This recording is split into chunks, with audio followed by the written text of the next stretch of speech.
जियो engineering का इतिहास इंसान की उस महत्वाकांक्षा की कहानी है जिसमें उसने मौसम और जलवायु जैसे प्राकृतिक तंत्र को अपने नियंत्रण में करने की कोशिश की। 1940 के दशक में अमेरिका ने पहली बार प्रोजेक्ट सिरस के तहत प्रयोग शुरू किया, जहां वैज्ञानिकों ने बादलों में सिल्वर आयोडाइड फैलाकर कृत्रिम बारिश कराने का प्रयास किया। लेकिन यह प्रयोग गलत दिशा में गया और तूफान का रास्ता बदल गया, जिससे भारी तबाही हुई। इसके बाद 1960 के दशक में प्रोजेक्ट स्टॉर्म फ्री चलाया गया, जिसका लक्ष्य था हरिकेन की शक्ति को कम करना। लेकिन प्रकृति इतनी आसानी से काबू में नहीं आई और कई बार प्रयोग उल्टे खतरनाक साबित हुए।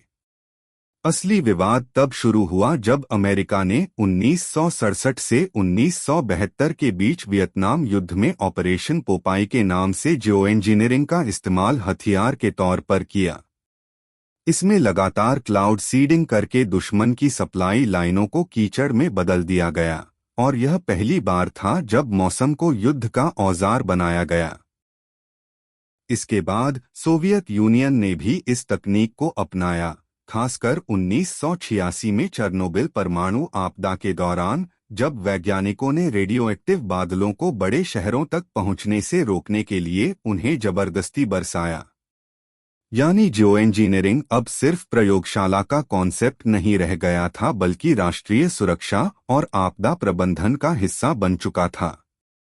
2008 में चीन ने पूरी दुनिया को चौंका दिया जब बीजिंग ओलंपिक्स से पहले मौसम को नियंत्रित करने के लिए हजारों रॉकेट्स और तोपों से केमिकल बादलों में छोड़े गए ताकि खेलों के दौरान बारिश न हो।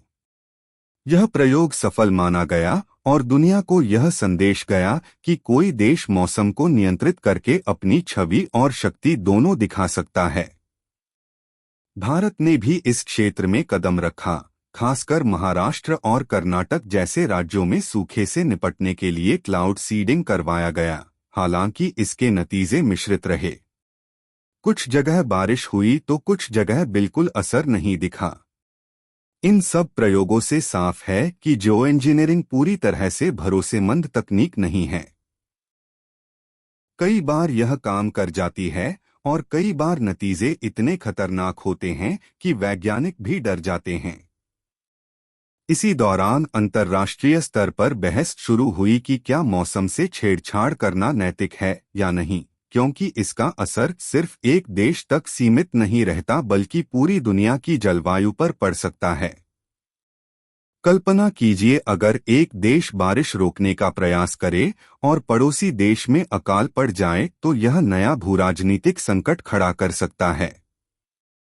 इसी वजह से 1977 में यूएन ने एनमॉड ट्रीटी बनाई, जिसमें यह तय किया गया कि कोई भी देश जियो इंजीनियरिंग को युद्ध के हथियार की तरह इस्तेमाल नहीं करेगा। लेकिन इसके बावजूद गुप्त प्रयोग आज भी चलते हैं और कोई भी देश खुले तौर पर यह स्वीकार नहीं करता कि वह मौसम पर कितना नियंत्रण पाने की कोशिश कर रहा है।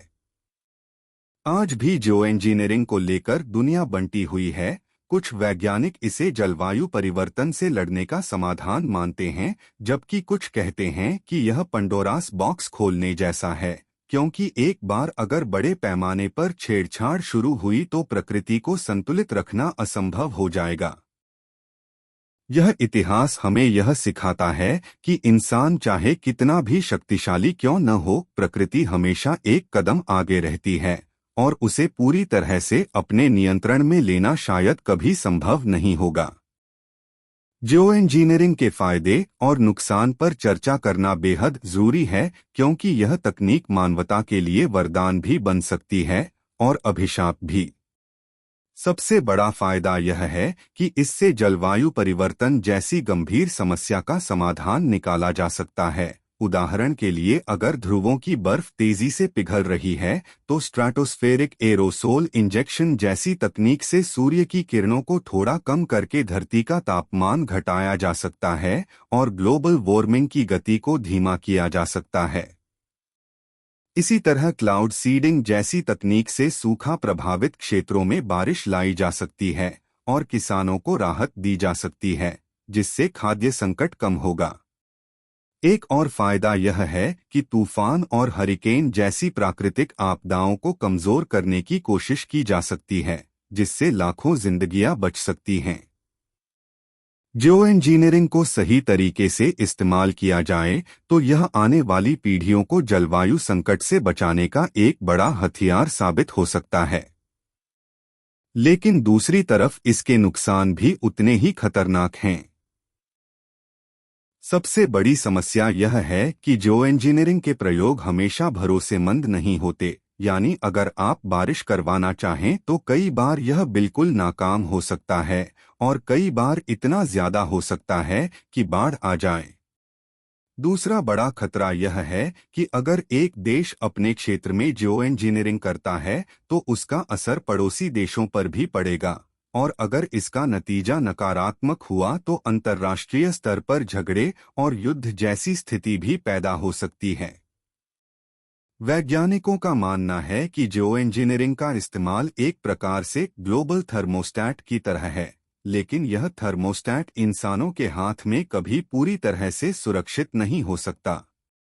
इसके अलावा यह भी डर है कि अगर लोग सोचने लगें कि जियो इंजीनियरिंग से आसानी से जलवायु परिवर्तन रोका जा सकता है, तो वे प्रदूषण और कार्बन उत्सर्जन कम करने की कोशिश छोड़ देंगे, और यह लंबे समय में और भी खतरनाक साबित होगा।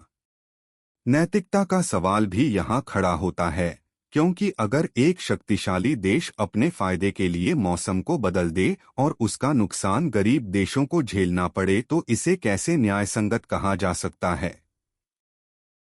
स्वास्थ्य पर भी इसके खतरे हैं, जैसे स्ट्रैटोस्फेरिक एरोसोल इंजेक्शन से जो केमिकल्स छोड़े जाते हैं वे ओजोन परत को नुकसान पहुंचा सकते हैं और इंसानों, जानवरों और पौधों पर बुरा असर डाल सकते हैं। दूसरी तरफ क्लाउड सीडिंग में इस्तेमाल होने वाला सिल्वर आयोडाइड भी लंबे समय तक पर्यावरण में जमा होकर जहरीला असर डाल सकता है। एक और बड़ा डर यह है कि अगर एक बार जियो इंजीनियरिंग पर निर्भरता बढ़ गई तो इंसान को इसे लगातार करते रहना पड़ेगा, क्योंकि अगर अचानक इसे बंद किया गया तो जलवायु परिवर्तन बहुत तेजी से वापस आ सकता है और उसका झटका पहले से कहीं ज्यादा खतरनाक होगा। इसलिए वैज्ञानिक कहते हैं कि जियो इंजीनियरिंग कोई जादुई समाधान नहीं है, बल्कि यह सिर्फ समय खरीदने का एक तरीका है ताकि दुनिया ग्रीन एनर्जी, प्रदूषण नियंत्रण और टिकाऊ विकास जैसे असली समाधानों की तरफ बढ़ सके। फायदे और नुकसान दोनों को देखते हुए यही कहा जा सकता है कि जियो इंजीनियरिंग एक दोधारी तलवार है, जिसका इस्तेमाल अगर सोच समझकर और वैश्विक सहमति से किया गया तो यह मानवता को बचा सकता है, लेकिन अगर लालच, राजनीति और शक्ति प्रदर्शन के लिए किया गया तो यह आने वाले समय में धरती को और भी असुरक्षित बना सकता है। भविष्य में जियो इंजीनियरिंग का इस्तेमाल मानव सभ्यता के लिए एक बहुत बड़ा मोड़ साबित हो सकता है, क्योंकि यह तकनीक धरती को बचाने का एक आपातकालीन विकल्प बन सकती है, लेकिन इसका भविष्य पूरी तरह इस बात पर निर्भर करेगा कि हम इसे किस दृष्टिकोण से अपनाते हैं। वैज्ञानिक मानते हैं कि आने वाले दशकों में अगर कार्बन उत्सर्जन को कम नहीं किया गया तो ग्लोबल वार्मिंग इतनी तेज हो जाएगी कि केवल ग्रीन एनर्जी और पेड़ लगाने जैसे प्रयास काफी नहीं होंगे। तब जियो इंजीनियरिंग को एक अस्थायी समाधान के रूप में इस्तेमाल करना पड़ सकता है। भविष्य की योजनाओं में सबसे ज्यादा चर्चा सोलर रेडिएशन मैनेजमेंट और कार्बन डाइऑक्साइड रिमूवल जैसी तकनीकों की हो रही है। सोलर रेडिएशन मैनेजमेंट के जरिए धरती पर आने वाली सूर्य की किरणों को थोड़ा कम किया जा सकता है, जबकि कार्बन डाइऑक्साइड रिमूवल का लक्ष्य हवा से कार्बन को खींचकर सुरक्षित तरीके से स्टोर करना है। लेकिन सवाल यह है कि क्या पूरी दुनिया इसके लिए तैयार होगी? क्योंकि जियो इंजीनियरिंग का असर एक देश तक सीमित नहीं रहेगा बल्कि पूरे ग्लोब पर पड़ेगा, इसलिए भविष्य में इसे लागू करने के लिए अंतर्राष्ट्रीय समझौते और सख्त नियम बनाए जाने बेहद जरूरी होंगे। अगर बिना वैश्विक सहमति के कोई देश अकेले जियो इंजीनियरिंग प्रयोग करेगा तो इससे अन्य देशों में गुस्सा, विरोध और शायद युद्ध जैसी स्थिति भी पैदा हो सकती है। इसलिए वैज्ञानिक और नीति निर्माता कहते हैं कि अगर जियो इंजीनियरिंग को भविष्य में इस्तेमाल करना ही है तो इसे केवल बैकअप प्लान की तरह देखा जाए, असली समाधान नहीं। जियो इंजीनियरिंग का भविष्य तभी सुरक्षित होगा जब इसे अन्य जलवायु समाधानों के साथ संतुलन में रखा जाएगा, जैसे कार्बन उत्सर्जन कम करना, नवीकरणीय ऊर्जा को बढ़ावा देना, जंगलों को संरक्षित करना और टिकाऊ जीवन शैली अपनाना। भविष्य की एक और संभावना यह है कि आर्टिफिशियल इंटेलिजेंस और सुपर कंप्यूटर की मदद से जियो इंजीनियरिंग के प्रयोग पहले से कहीं ज्यादा सटीक और नियंत्रित बनाए जा सकते हैं। उदाहरण के लिए एआई मौसम के डेटा का रियल टाइम विश्लेषण करके बता सकता है कि कहाँ और कितनी मात्रा में क्लाउड सीडिंग करनी है ताकि बारिश सही जगह और सही समय पर हो। इसी तरह मशीन लर्निंग यह भी अनुमान लगा सकता है कि किसी विशेष जियो इंजीनियरिंग प्रयोग का लंबी अवधि में पृथ्वी पर क्या असर होगा। लेकिन खतरे यहाँ भी हैं, क्योंकि अगर तकनीक गलत हाथों में चली गई तो इसका इस्तेमाल पर्यावरणीय हथियार के रूप में भी किया जा सकता है। समाधान के तौर पर वैज्ञानिक कहते हैं कि हमें जियो इंजीनियरिंग पर पूरी तरह भरोसा करने के बजाय इसे केवल एक ब्रिज की तरह इस्तेमाल करना चाहिए, जो हमें समय दे ताकि हम स्थायी समाधानों की तरफ बढ़ सकें। भविष्य के लिए सबसे जरूरी है पारदर्शिता, अंतर्राष्ट्रीय सहयोग और लोगों की भागीदारी। अगर सरकारें और वैज्ञानिक जनता से जियो इंजीनियरिंग से जुड़े फायदे नुकसान छुपाएंगे तो इसका विरोध बढ़ेगा और राजनीति इसे और खतरनाक बना देगी। लेकिन अगर पूरी दुनिया मिलकर खुलेपन और जिम्मेदारी के साथ जियो इंजीनियरिंग का इस्तेमाल करती है तो यह धरती को जलवायु संकट से बचाने का एक अस्थायी लेकिन शक्तिशाली उपाय बन सकता है। इसलिए कहा जा सकता है कि जियो इंजीनियरिंग का भविष्य चमकदार भी है और खतरनाक भी। यह हम पर निर्भर करता है कि हम इसे एक समझदार वैज्ञानिक उपकरण की तरह इस्तेमाल करें या फिर लालच और राजनीति में फंसकर धरती को और भी बड़ी मुसीबत में डाल दें। जियो इंजीनियरिंग का सबसे पेचीदा और खतरनाक पहलू यह है कि यह सिर्फ विज्ञान या क्लाइमेट का मुद्दा नहीं बल्कि ग्लोबल पॉलिटिक्स और सुरक्षा से जुड़ा मामला भी बन सकता है। सोचिए, अगर किसी एक देश के पास यह ताकत आ जाए कि वह मौसम को अपनी मर्जी से बदल सके तो उसका असर पूरी दुनिया की भूराजनीति पर पड़ेगा। आज अमेरिका, चीन, रूस और यूरोप जैसे बड़े देश इस टेक्नोलॉजी पर रिसर्च कर रहे हैं, लेकिन यह सवाल उठता है कि कौन सा देश इसे सबसे पहले बड़े पैमाने पर लागू करेगा और उसके फैसलों का असर बाकी दुनिया पर कैसे पड़ेगा। मान लीजिए चीन ने सोलर रेडिएशन मैनेजमेंट का इस्तेमाल करके एशिया के मॉनसून पैटर्न को बदल दिया, तो भारत जैसे देशों की खेती और फूड सिक्योरिटी पर सीधा संकट आ जाएगा। उसी तरह अगर अमेरिका ने क्लाउड सीडिंग द्वारा किसी रीजन में बारिश को रोका या तेज किया तो पड़ोसी देशों में बाढ़ या सूखा आ सकता है।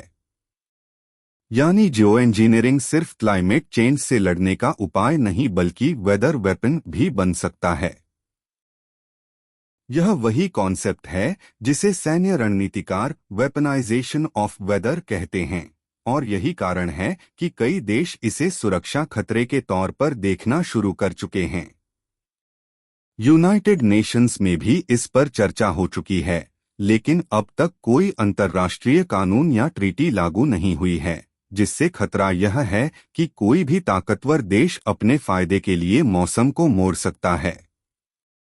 सोचिए, अगर एक देश जानबूझकर दूसरे देश की बारिश रोक दे ताकि उसकी फसलें बर्बाद हो जाएं या गर्मी बढ़ाकर पानी का संकट पैदा कर दे, तो यह आधुनिक दौर का साइलेंट वॉर होगा, बिना मिसाइल और बिना बम, लेकिन उतना ही घातक। इसके अलावा जियो इंजीनियरिंग का एक और पहलू है इसकी लागत। यह टेक्नोलॉजी बहुत महंगी और रिसोर्स हैवी है, जिसे सिर्फ अमीर और ताकतवर देश ही अफोर्ड कर पाएंगे, और इससे क्लाइमेट डिवाइड पैदा होगा। यानी अमीर देश अपने मौसम को ठीक करेंगे और गरीब देशों को क्लाइमेट चेंज की मार झेलनी पड़ेगी। अफ्रीका या साउथ एशिया जैसे क्षेत्र, जो पहले ही सूखे और गरीबी से जूझ रहे हैं, और भी मुश्किल में फंस सकते हैं। वहीं वैज्ञानिकों का कहना है कि अगर जियो इंजीनियरिंग एक बार शुरू हो गई और फिर अचानक रोक दी गई तो तापमान बहुत तेजी से बढ़ सकता है, जिसे टर्मिनेशन शॉक कहा जाता है। यानी यह टेक्नोलॉजी एक बार शुरू हो जाए तो इसे बंद करना लगभग असंभव होगा, वरना धरती को झटका लगेगा। अब सवाल यह है कि इसे कंट्रोल कौन करेगा? क्या यूनाइटेड नेशंस जैसे संगठन को पावर दी जाएगी कि वह तय करे किस देश को कितनी धूप और कितनी बारिश मिलेगी, या ताकतवर देश अपने हिसाब से फैसले करेंगे? अगर इस पर ग्लोबल रूल्स और ट्रांसपेरेंसी नहीं बनी तो जियो इंजीनियरिंग 21वीं सदी का सबसे बड़ा राजनीतिक हथियार बन सकता है। भविष्य में युद्ध शायद मिसाइलों से नहीं बल्कि मौसम से लड़े जाएंगे, और यह पूरी मानव सभ्यता के लिए एक नया डरावना अध्याय होगा। अगर हम जियो इंजीनियरिंग के भविष्य की ओर देखें तो यह साफ है कि यह टेक्नोलॉजी सिर्फ प्रयोगशालाओं या रिसर्च पेपर्स तक सीमित नहीं रहेगी, बल्कि आने वाले दशकों में वास्तविकता का हिस्सा बनेगी।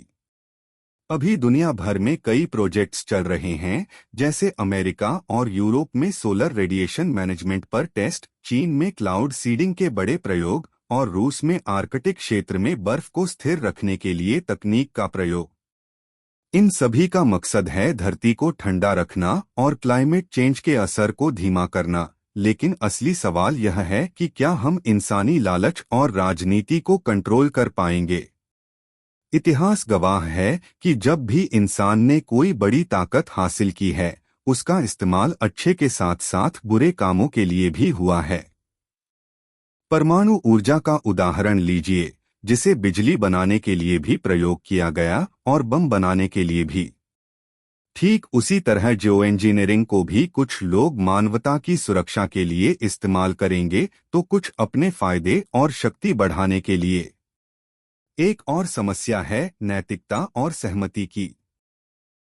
अगर कोई देश अचानक आसमान में सल्फर कण छोड़कर पूरी धरती का तापमान घटा देता है, तो क्या उसने बाकी दुनिया से अनुमति ली होगी? क्या छोटे देशों या विकासशील देशों से पूछा जाएगा कि उन्हें यह बदलाव स्वीकार है या नहीं? शायद नहीं, और यही सबसे बड़ा विवाद होगा। कई वैज्ञानिक मानते हैं कि जियो इंजीनियरिंग को केवल इमरजेंसी ब्रेक की तरह देखा जाना चाहिए, यानी जब तक हालात बहुत खराब न हो, इसे इस्तेमाल नहीं करना चाहिए, क्योंकि यह एक ऐसी दवा की तरह है जिसके साइड इफेक्ट खुद बीमारी से भी ज्यादा खतरनाक हो सकते हैं। लेकिन दूसरी तरफ यह भी सच है कि क्लाइमेट चेंज इतनी तेजी से बढ़ रहा है कि 2050 तक दुनिया के कई हिस्सों में रहना मुश्किल हो जाएगा। समुद्र का स्तर कई मीटर तक बढ़ सकता है, अरबों लोग विस्थापित हो सकते हैं, और अनाज की पैदावार गिर सकती है। ऐसे में सरकारों और वैज्ञानिकों पर दबाव होगा कि किसी तरह धरती को ठंडा करें, और यही दबाव जियो इंजीनियरिंग को मुख्य धारा में ला देगा। कल्पना कीजिए कि भविष्य में एक ग्लोबल काउंसिल बनेगी जो तय करेगी कि हर साल कितनी धूप रोकी जाए, कितने बादल बनाए जाएं और कहां बारिश कराई जाए। यानी मौसम का कंट्रोल इंसान के हाथ में होगा, जो आज तक प्रकृति के हाथ में था। यह सुनने में आकर्षक लगता है, लेकिन क्या इंसान इतना जिम्मेदार है कि वह धरती के मौसम को संतुलित रख सके? अभी तो हम अपने शहरों का प्रदूषण ही कंट्रोल नहीं कर पाए हैं, तो पूरी धरती को कैसे संभालेंगे? भविष्य में शायद जियो इंजीनियरिंग को आर्टिफिशियल इंटेलिजेंस और सुपर कंप्यूटर्स के साथ जोड़ा जाएगा, ताकि रियल टाइम डेटा देखकर तुरंत मौसम का मैनेजमेंट किया जा सके। लेकिन तब भी यह डर बना रहेगा कि कहीं कोई टेक्निकल गलती, साइबर अटैक या गलत फैसला धरती को एक विनाशकारी संकट में न धकेल दे। यानी जियो इंजीनियरिंग का भविष्य इंसानी सभ्यता को बचाने का सबसे बड़ा हथियार भी हो सकता है, और हमें बर्बादी की ओर ले जाने वाला सबसे खतरनाक औजार भी। आने वाली पीढ़ियों को यह तय करना होगा कि वे इसे संतुलित रूप से इस्तेमाल करें या फिर इंसान की पुरानी गलतियों की तरह इसे भी एक नई त्रासदी में बदल दें।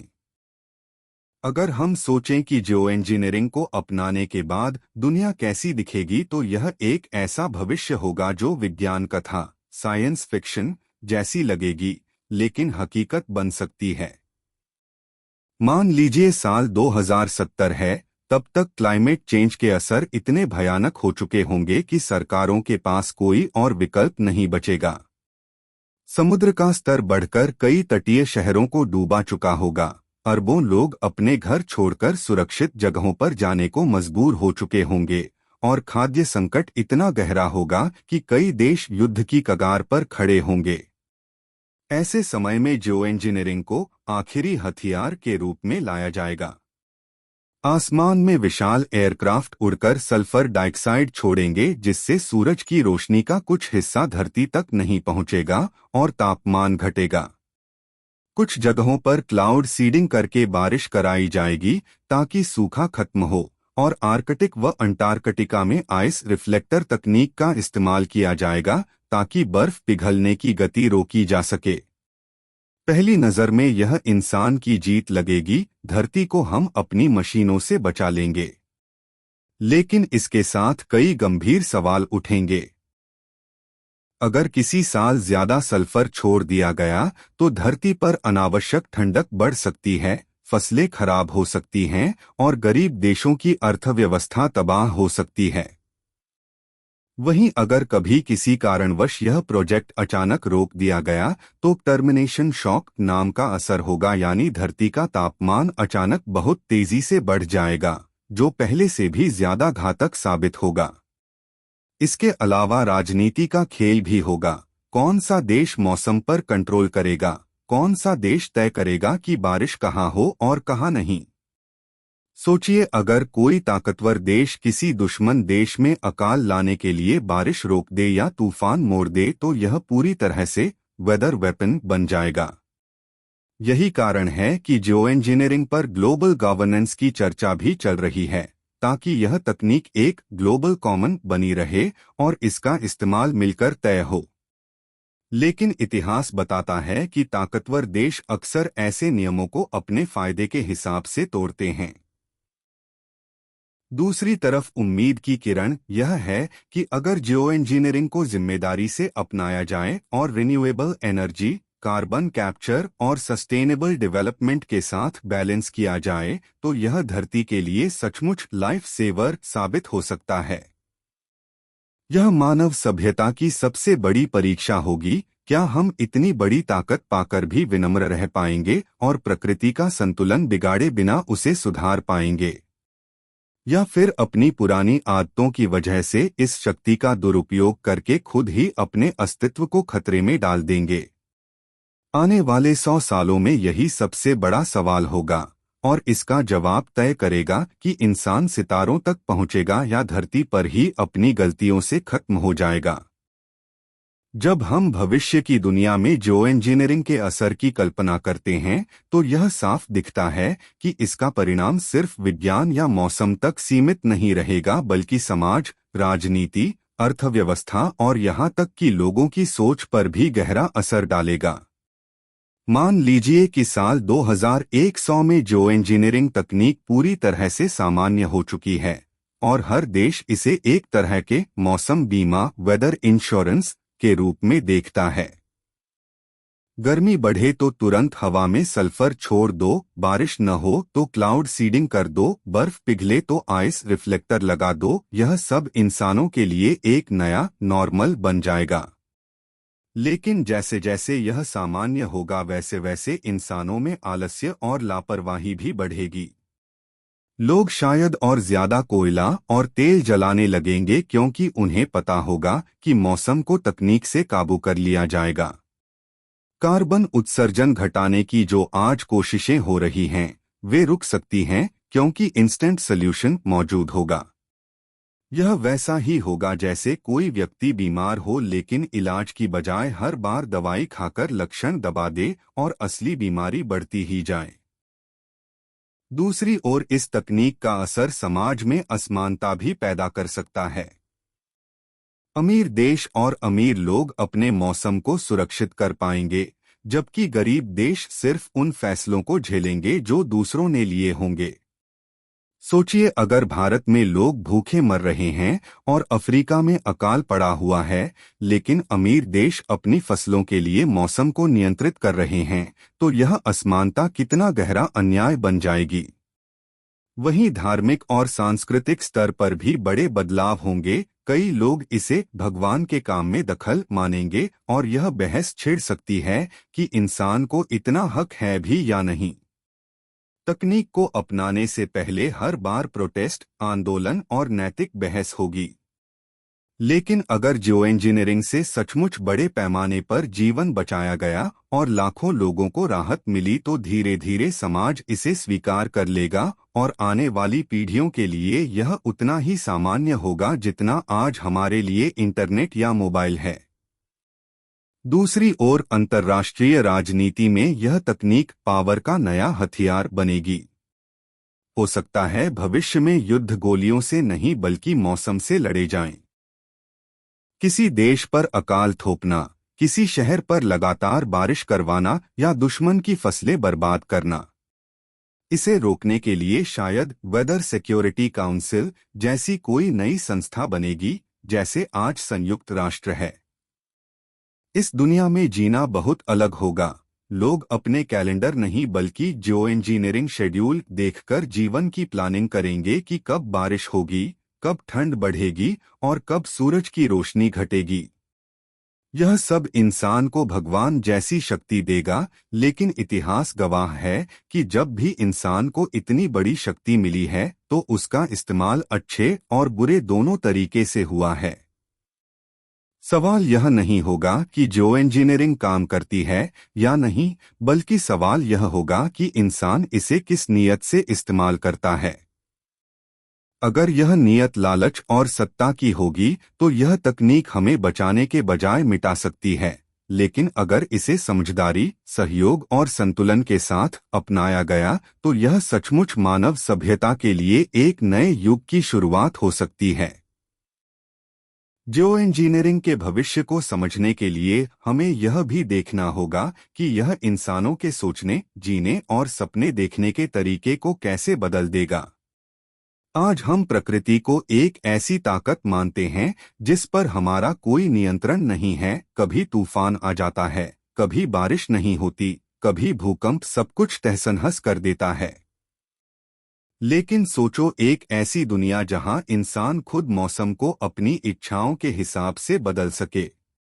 यह बदलाव सिर्फ पर्यावरण तक सीमित नहीं रहेगा, बल्कि लोगों की मानसिकता में भी गहराई से उतर जाएगा। भविष्य की पीढ़ियां शायद यह मानकर बड़ी होंगी कि इंसान किसी भी समस्या को तुरंत हल कर सकता है, बस सही तकनीक चाहिए। इससे लोगों का आत्मविश्वास तो बढ़ेगा, लेकिन साथ ही जोखिम उठाने की प्रवृत्ति भी बढ़ सकती है। उदाहरण के लिए, किसान सोचेंगे कि चाहे मौसम कैसा भी हो, तकनीक से उन्हें सही बारिश और धूप मिल ही जाएगी, इसलिए वे अपनी खेती में और ज्यादा जोखिम उठाएंगे। कंपनियां सोचेंगी कि चाहे कितना भी कार्बन उत्सर्जन हो, कोई न कोई तकनीक उसे संभाल ही लेगी। यह सोच इंसानों को कृत्रिम सुरक्षा, आर्टिफिशियल सेफ्टी का एहसास देगी, जो लंबे समय में खतरनाक भी हो सकता है। समाज में नई तरह की नौकरियां पैदा होंगी, जैसे weather engineers, climate controllers, sky managers और यहां तक कि जियोपॉलिटिशियंस, जो मौसम की राजनीति तय करेंगे। लेकिन साथ ही बेरोजगारी और असमानता भी बढ़ेगी, क्योंकि यह टेक्नोलॉजी चलाने के लिए सिर्फ हाईली स्किल्ड लोग चाहिए होंगे। आम लोगों को इस सिस्टम पर पूरी तरह निर्भर रहना पड़ेगा और अगर कभी तकनीक फेल हो गई तो इंसान खुद को असहाय महसूस करेगा। कल्पना कीजिए, अगर किसी दिन जियो इंजीनियरिंग नेटवर्क में गड़बड़ी हो गई और अचानक 6 महीने तक बारिश ही न हुई, या फिर लगातार सूरज की रोशनी इतनी कम हो गई कि पूरी दुनिया अंधेरे में डूब गई। ऐसी स्थिति में घबराहट, दंगे और युद्ध छिड़ सकते हैं, क्योंकि इंसान अब प्रकृति के मूल रूप में जीने की आदत ही खो चुका होगा। एक और दिलचस्प पहलू यह है कि भविष्य में इंसान शायद मौसम को कला और मनोरंजन के लिए भी इस्तेमाल करे। हो सकता है कोई देश नए साल का जश्न मनाने के लिए आसमान को कृत्रिम रूप से चमकदार रंगों से भर दे या किसी त्योहार पर बर्फबारी करवा दे, भले ही वह रेगिस्तान में क्यों न हो। यह सब सुनने में खूबसूरत लगता है, लेकिन इसके साथ बड़ी नैतिक चुनौतियां भी होंगी। क्या इंसान को प्रकृति को इतना मनोरंजन का साधन बना देना चाहिए? वहीं धर्म और अध्यात्म में भी यह बहस तेज होगी कि क्या यह तकनीक ईश्वर की शक्ति को चुनौती देती है या फिर यह ईश्वर द्वारा दी गई बुद्धि का सही उपयोग है। कुल मिलाकर जियो इंजीनियरिंग का भविष्य इंसान को एक नई शक्ति देगा, लेकिन साथ ही नई कमजोरियां भी पैदा करेगा। यह तय करेगा कि मानव सभ्यता आगे किस दिशा में जाएगी। क्या हम और अधिक अहंकारी और लालची बनेंगे या इस शक्ति का उपयोग जिम्मेदारी से कर एक संतुलित और सुरक्षित दुनिया बनाएंगे? जियो इंजीनियरिंग का सबसे बड़ा खतरा यह है कि यह सिर्फ वैज्ञानिकों और सरकारों के नियंत्रण में नहीं रहेगा, बल्कि धीरे धीरे कॉरपोरेशनों और निजी कंपनियों का खेल बन जाएगा।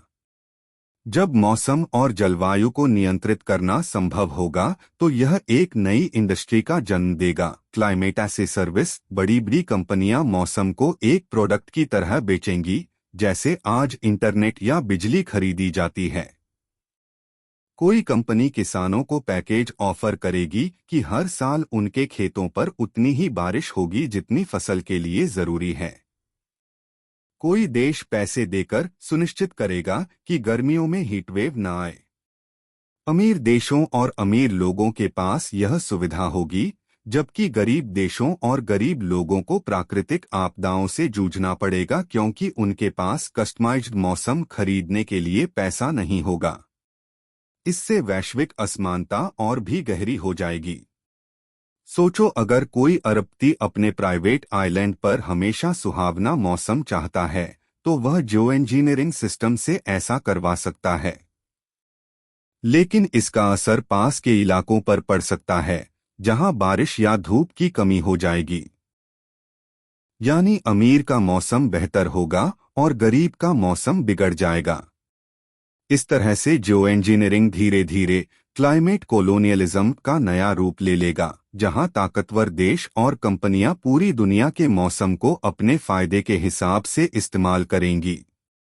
इसके अलावा राजनीतिक स्तर पर भी यह हथियार बन जाएगा।